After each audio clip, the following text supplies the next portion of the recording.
On this edition of CAPS 13 News, the PSU president gives faculty and staff an update on the current legislative session, what that means for the university. Plus, Pitt State students in the community can get their taxes done for free on campus. And PSU students get a chance to impress future employers at an upcoming event. All that and more coming up on CAPS 13 News. Thanks for joining us for this edition of CAPS 13 News. I'm Zane Hull. And I'm Vanessa Tapia. PSU President Dr. Steve Scott led the first legislative town hall update of the spring semester recently. University staff and faculty joined Dr. Scott in the update for information on the current legislative session. Brianna Price has more. The first 2019 PSU Legislative Town Hall update took place Friday, February 15th, led by Steve Scott in partner with Sean Nacarado. The two discussed current legislative issues and their effects on the community. I think our hope is that, and the purpose of these sessions that we do, is that we really want people to be informed. And they're all citizens, they're voters. And so we hope they'll be engaged. What we would argue for is that they would be informed, and that they would understand what the issues are, how they would impact Pittsburg State University, and they would participate. Scott has visited the state capitol multiple times and will continue to do so in support of higher education and specifically Pittsburg State.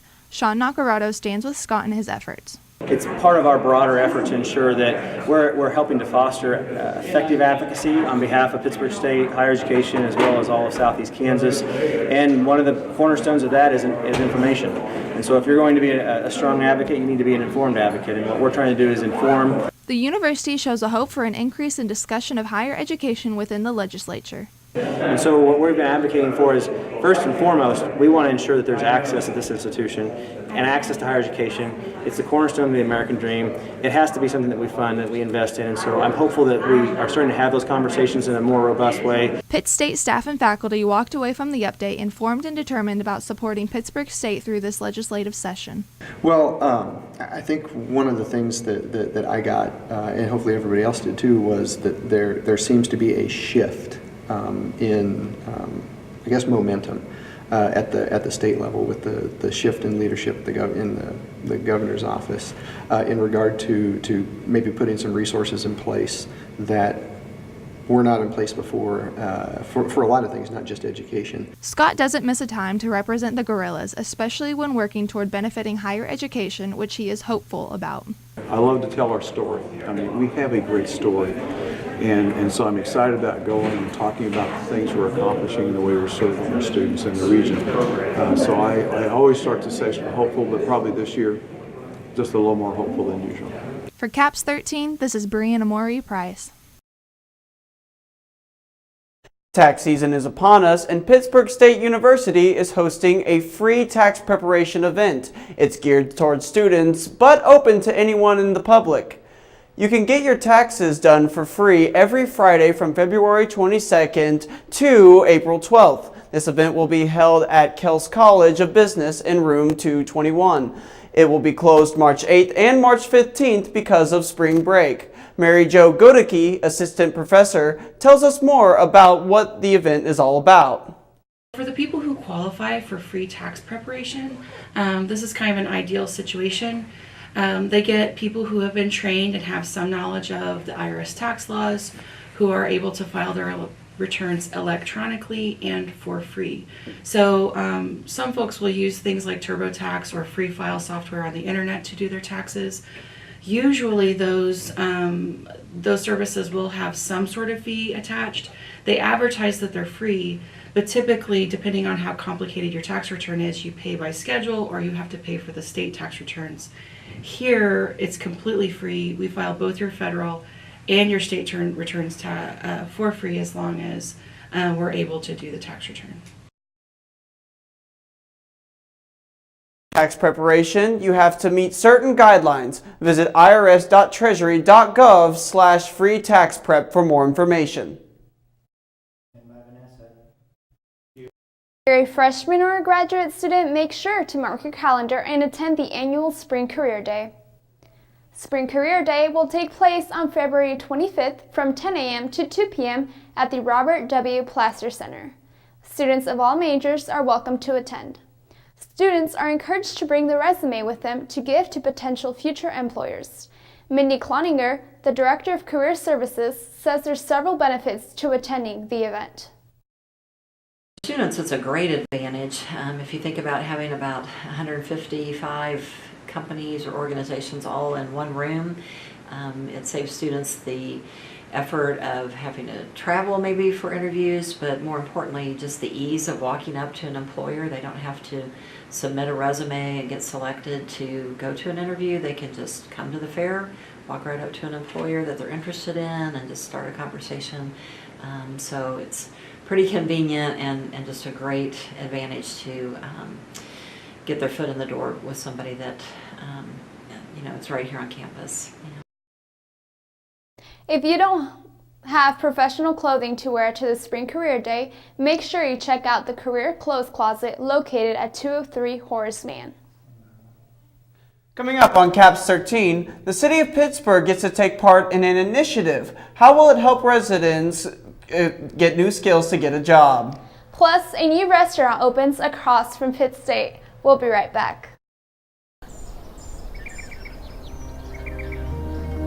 I'm always the first one up. I'm always up for a challenge. I'll overcome any obstacle. I don't believe in limits. I refuse to be average.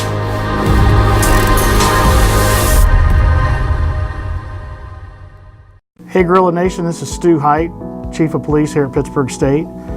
Hope you're off to a great semester, and we want to just give you a couple of reminders of how to take care of your valuables. Please don't ever leave them unattended for any length of time at all. We live on a very safe campus and a very safe community, but you can never be too safe. So if you ever need anything, if you have any questions, any concerns about anything ranging from parking or just safety and security, please feel free to call us anytime, 24 hours a day, 7 days a week. Go Gorillas!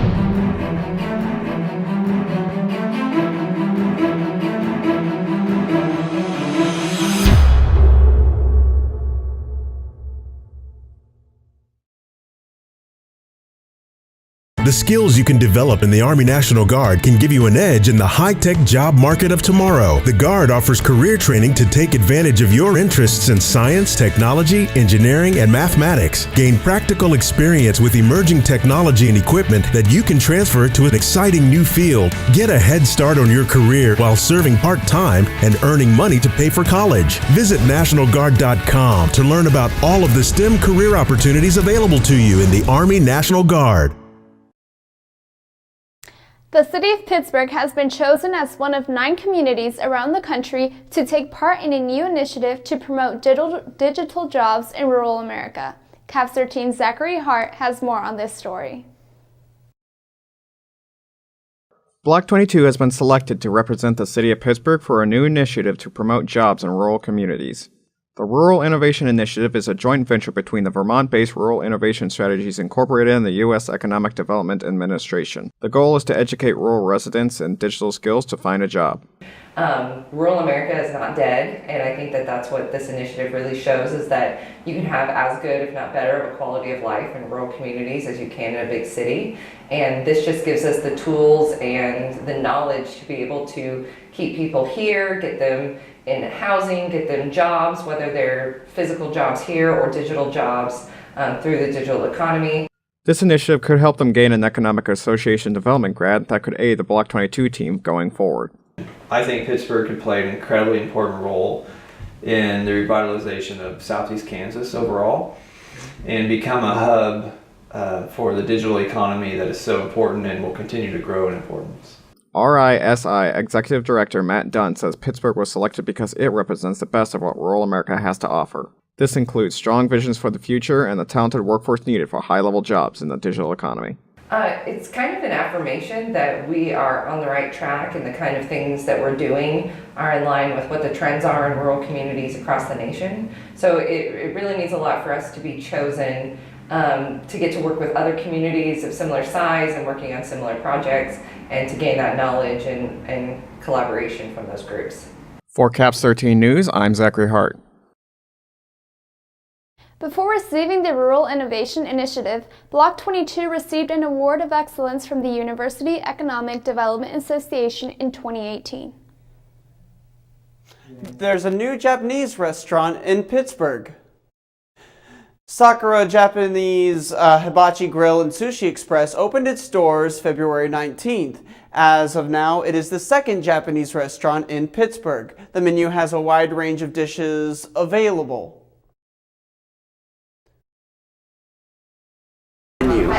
We have all the hibachi, of course, the chicken, steak, shrimp.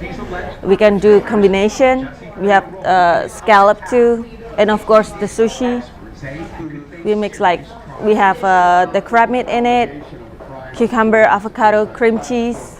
We have spicy tuna, but we don't have salmon at this moment. We provide the good food with good taste, healthy food, a good portion, and a good price too.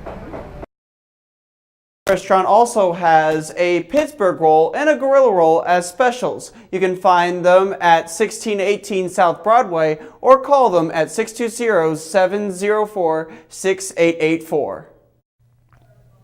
Coming up on CAPS 13, a Southeast Kansas museum hosts a special presentation for Black History Month. We'll be right back.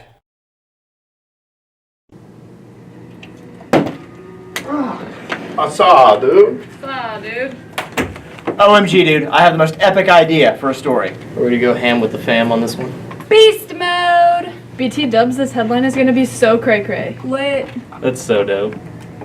I am so proud of you guys. Hashtag blessed. Are y'all gonna take your job seriously? We'll show ya.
Vision loss is not something that you feel until it happens. Most people lose their vision from diseases like macular degeneration and glaucoma, not at birth. 3 million Americans have glaucoma, and half don't even know it. 11 million people in the United States have macular degeneration. So many eye disorders can be treated if caught early. Make a plan today to get your eyes checked. Visit brightfocus.org to learn more. Scott's Gordon Parks Museum on the campus of Fort Scott Community College had a special presentation for observing Black History Month, February 18th. The program featured guest speakers from the Alexander Madison chapter of Buffalo Soldiers from the Greater Kansas City, Leavenworth area, 9th and 10th Cavalry Association. Barrett Young has more on the story. The presentation, Slave to Soldier, was part of a Lunch and Learn series. Troopers dressed in full authentic Buffalo Soldier uniforms provided a moving presentation on the great legacy and history of the Buffalo Soldiers. The all-black regiment was commissioned by an act of Congress in 1866 and played a significant role in American history, from the Civil War to World War II. Donna Madison, daughter of a chapter co-founder, spoke of the importance of the past. And it's good to know it's good to know what has happened in the past. The past affects everybody, regardless of color, race, creed, whatever. And it's important to know that. The current chapter president, Trooper John Bruce, commented about the significance of history. Because I know a lot of people say, well, I don't want to know about history because history is too painful. But you tell them like it is. You can't add and subtract. If it's painful, that's where we tell it like it is. And I'm glad to be a part of this to administer the history to the people, not only just Fort Scott, but all over. First Sergeant George Pettigrew credits his involvement with the Buffalo Soldiers to stories his mother told him about his great-grandfather. He was a Buffalo Soldier in 1867. I always knew about them, and she always told me the stories that he had told her personally, which was kind of unique because a lot of people that go through battles and wars don't want to discuss it. Many enjoyed visiting with the presenters at the conclusion of the program and felt the impact it left. Sherry Ruprecht shares. Well, I have a greater understanding of how involved the Buffalo Soldiers were and how they continued to be involved in later wars. And I'm interested in going to the museums and find out more information. It was a wonderful presentation. They did an excellent job of involving us and feeling like we were part of history. The Buffalo Soldier presenters said that it was an honor and privilege to educate the public about their impact on history and share original artifacts with them. For CAPS 13 News, I'm Barrett Young. For more information about Alexander Mason chapter of Buffalo Soldiers, you can check out their website at buffalosoldierskc.org. Coming up in sports, the PSU men's and women's basketball teams take on a rival across the state line. Plus, a look at track and field, baseball, and softball. Caleb will have more with sports after the break. You're going to need me. You're going to need us. All of us. You're going to need our help with your water, your air, your food. You're going to need our determination, our compassion. You're going to need the next generation of leaders to face the challenges the future will bring. And we promise we'll be there when you need us.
To enjoy this weekend. It was senior day for the men's and women's basketball teams as John Lance Arena hosted its final game of the year, while the baseball team hosted a Sunday doubleheader at Al Ortolani Field. Other athletic action happened outside of campus this weekend as the indoor track and field team competed in Lincoln, Nebraska before the MIAA championships next weekend. The softball team traveled to Ada, Oklahoma to face the Tigers of East Central University, and the men's and women's basketball teams took the short trip south to Joplin to play Missouri Southern on Tuesday. This was a weekend that gave us plenty to cover, but let's take it one at a time as we dive into PSU's home finale against rivals Missouri Southern. Morgan Brody and Shelby Lopez hit Wetzel Court for the final time as the Grills continue to battle for seeding in the MIAA tournament. The Grills jumped on the Lions early as a three-pointer from Carthage native Maya Williams was followed by a jumper from Kaylee DeMitz, giving PSU the 6.7-1 lead. Now, the Lions were there to make sure this lead didn't get out of hand as Chelsea Henry would stop the bleeding, scoring the layup on the drive through the paint, while Destiny Kozar added to Henry's bucket with a steal that turned into points on the coast-to-coast drive. And again, it was Kozar taking the lead for the Lions with the three that brought Missouri Southern up by 1 point with minutes left in the first quarter. Both teams continued to battle for separation in the second. However, neither would get it, as it would be Missouri Southern who would head into the half with a 1-point 30-29 lead. The third quarter was a continuation of both teams exchanging punches until Sydney Crane would hit the step-back jumper, beating the third quarter buzzer, sparking a 12-6 run, overflowing into the fourth quarter, as then Athena Alvarado would score the next 4 points for Pittsburg State, followed by Sydney Crane feasting off of some sloppy handling by Missouri Southern as she takes the transition layup home for two. The Grills bolstered this quick start of the fourth quarter into a winning result, outscoring the Lions 26-17 in the fourth quarter as they take the victory over MSSU with a final score of 78-61.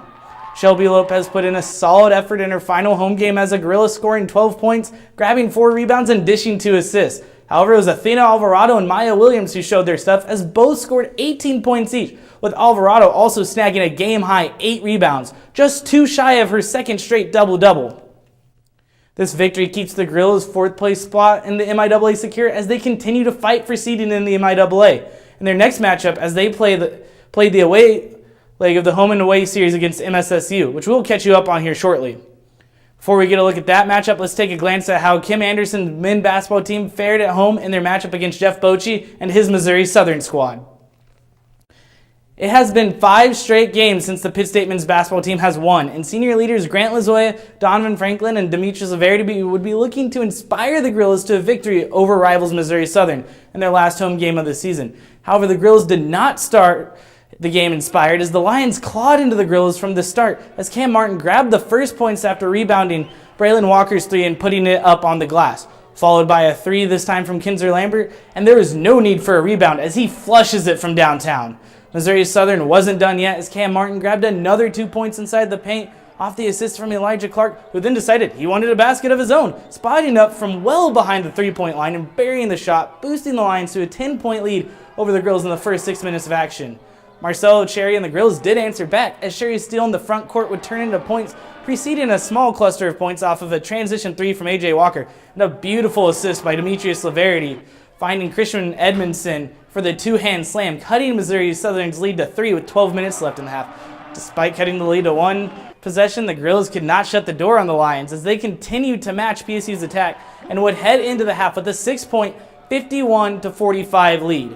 The second half started the same way as it ended, with both defenses struggling to keep the offense from scoring as Missouri Southern and Pittsburg State traded buckets well through the half until a steal followed by a coast-to-coast layup from senior Donovan Franklin at the 11-minute mark sparked an important Gorilla run that was fueled by a remarkable display of grit from Christian Edmondson as he tips the ball to himself 6 times amongst the trees inside the paint before finishing it with a bucket off the glass.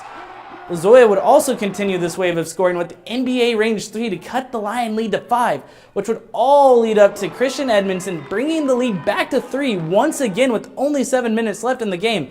However, 3 proved to be the magic number for Missouri Southern as Pitt State would not get any closer as the Lions continued to pound the paint and make their free throws on their way to a 95-84 victory over the Gorillas. Despite the valiant late run for Pitt State, Missouri Southern was just too much to handle as the Lions spoil senior night for the Gorillas despite a double-double by Christian Edmondson, who finished the game with 22 points and 10 rebounds. The MIAA leading scorer Grant Lazoya finished his final home game in Pittsburgh, second in team scoring on the night with a 17-point game. The loss to the Lions brings the Gorillas' streak of lost games to 6 in a row as they remain 6th in the conference standings. They will look to stop this skid in their away matchup against MSSU just a few days later. Now let's look at the women's basketball in Joplin against the Lions as they hope to take a clean sweep of the two-game series between the rivals. However, it would be the Lions of Missouri who would have the last laugh in the quick two-game split with a 77-63 upset over the Gorillas. The victory would be just the Lions' 5th win in conference play this year as they keep their conference tournament hopes alive. The Lions won despite 15 points from Maya Williams and 12 from Shelby Lopez, as Lions senior Chelsea Henry fueled Missouri Southern with the game-high 20 points and 5 rebounds in the contest. The loss for Pittsburg State brings them from 4th to 6th in the MIAA standings with just 3 games left before the tournament in Kansas City. The women's basketball team will look to avoid a losing streak tonight as they are in Emporia, Kansas, facing the Hornets of Emporia State. Going from women's basketball to men's, we'll take a look at the men's basketball team's Tuesday game in Joplin as they look to regain their form and end their losing streak and return the favor of spoiling Missouri Southern's senior day game.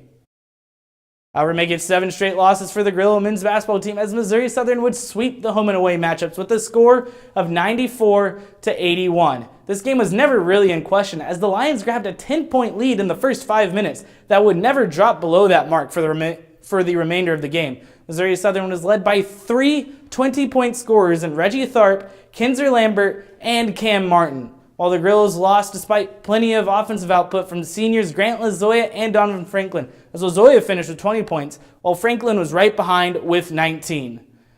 The loss brings Pittsburg State's conference record down to 7-9. However, they did not fall in ranking despite the loss, as they still sit in the middle of the standings at 6th place.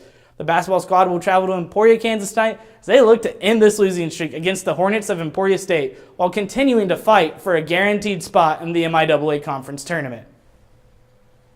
Now let's go north to Lincoln on the campus of the University of Nebraska for some Gorilla track and field action as the men's and women's team competed in the Nebraska Tune-Up meet as athletes throughout the Midwest and across all NCAA divisions met. This would be the final regular season meet for the track and field teams before they head to Marysville, Missouri next weekend for the MIAA Conference Championships. Gorillas fared well in the meet with several qualifying marks and top 3 finishes. Notable men's results include Kai Miller once again being mentioned as he placed 2nd in the men's pole vault. Freshman Jordan Woods also reached the podium as the underclassmen finished 3rd in the men's triple jump. Now in the women's action, we had Brianna Cooks from McPherson, Kansas placed 2nd in the weight throw while also grabbing NCAA qualifying marks after throwing just under 61 feet. Christine Williams was another freshman to hit the podium as she posted a 2nd place time in the 200 meters, which also proved to be the 3rd fastest in school history. Heading on over to the Diamond now, we go to a chill Sunday doubleheader at Al Ortolani Field as inclement weather turned PSU baseball's 3-game series against Winona State into a Sunday twin bill. Despite a slow start, the Gorillas edged out the Warriors 6-4 in the 7-inning game. Brendan Stanek picked up the win after a 2-inning outing, allowing 2 hits and 2 earned runs, while Corey Hott picked up the save. Now this victory comes credit to the offense as they scored 3 runs in the 5th and 6th inning through a huge 3-run home run by Reese Garvey as he finished the day going 1 for 3 with 3 RBIs. After the win in the first game, the Gorillas did not fare well in the second leg as WSU took the commanding 11-2 victory over PSU. PSU had a promising start as Ty Herrenbreck hit a 2-run bomb in the bottom of the first. However, this game was permanently altered in the 4th inning as Winona State scored 8 runs, aided by 2 home runs, leading the Warriors to a comfortable win over Pitt State. Alex Achterman would be the losing pitcher, bringing his record to 1-2 on the year. The baseball team will play their next 2 games at home to start conference play against the Bearcats of Southwest Baptist at Al Ortolani Field, February 22nd through the Sunday, the 24th. Now we head to Ada, Oklahoma, where the Pitt State softball teams played a doubleheader against non-conference opponent East Central University. PSU failed to take Game 1 away from the home field Tigers as they fell 7-3 at the hands of East Central University. A 4-run 4th inning would be the difference for the Gorillas, as all 4 Tiger runs in the 4th frame were unearned and given up by the PSU defense. Despite Keela Griffith hitting a 2-run bomb in the 2nd and Hallie Bryn pitching 3.2 innings with only 1 run earned, the Grills would be overrun by the Tigers. Grills would seek their revenge in the second game, however they ultimately fell short as the Tigers prevailed in an extra 8th frame off of a double by shortstop Catherine Barrera. Sierra Thompson would take her first loss of the season after giving up 7 hits and 4 earned runs in 3 innings pitched, while Kayla Holder went 2 for 4 with 2 RBIs. For their next matchup, the softball team will travel to face Drury University in Springfield, Missouri this Saturday. That'll do it for this week's Pittsburg State Sports Action. We'll be right back.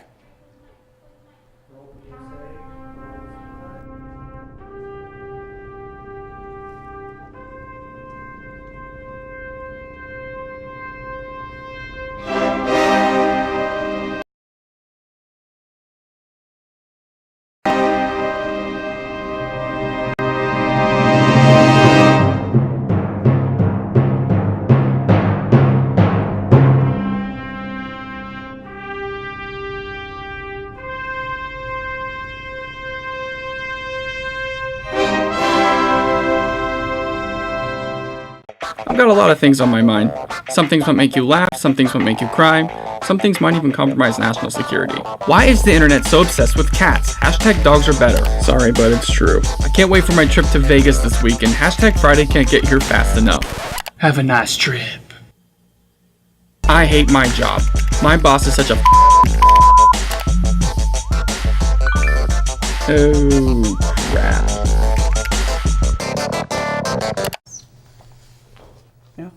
Our resident cinema guru Zane joins us with 2 movies this week, Alita Battle Angel and Isn't It Romantic? So Zane, how were the movies? Oh, they were both great picks. To kick things off, I'm going to start with Alita Battle Angel, rated PG-13, directed by Robert Rodriguez, and produced by the same studio that did Avatar. This movie is about a scientist, Dr. Ito, who played by Christopher Waltz, who lived at the bottom of a dystopian society and finds a half-dead cyborg that was discarded as trash. The doctor takes her in and gives her the name Alita until she can regain her lost memory. Alita Battle Angel is an epic movie on the surface level and the subtle level. If you are into sci-fi fantasy, epic action sequences, or suspenseful storytelling, this is the movie for you. The choreography and graphics during the action scenes are phenomenal. On the other hand, one of the things that the movie does well in combination with the acting and the animation is that half of the story is told through the characters' actions as opposed to explicitly putting it in the dialogue. None of the characters in the picture mention Alita's growth as a character, but you can plainly see it as the characters portrayed throughout the movie. Rotten Tomatoes gave it a 59%, IGN gave it an 8 out of 10, fan reviews gave it a 4.6 stars out of 5. I gave it a 9 out of 10 because I am a fantasy fan. Next, we have Isn't It Romantic, rated PG-13, directed by Todd Strauss-Schulson. Natalie, played by Rebel Wilson, is an incredible architect that is often overlooked by her peers. She expected that her fate was to be discarded until she hits her head and wakes up in a PG-13 romantic comedy. Isn't It Romantic is a work of genius. It's a satire on the romantic comedy genre, while at the same time staying true to a romantic comedy. It has a ton of meta humor that makes both fans and haters laugh, and has an interesting plot. The moral premise is outstanding and will give you a new appreciation for love. It has a different take on the approach on love I have never really seen in a romantic comedy. Rotten Tomatoes gave it a 69%, fans gave it a 3.3 stars out of 5, and I gave it a 10 out of 10. And that'll do it for me. I don't really care for romantic comedies, but if you can see only one movie this weekend, Isn't It Romantic is my pick. All right, thanks, Zane. That does it for this week's edition of Caps 13 News. Also, visit us on Facebook at Caps 13 Pittsburg State University. Stay tuned for Caps 13 for more great programming.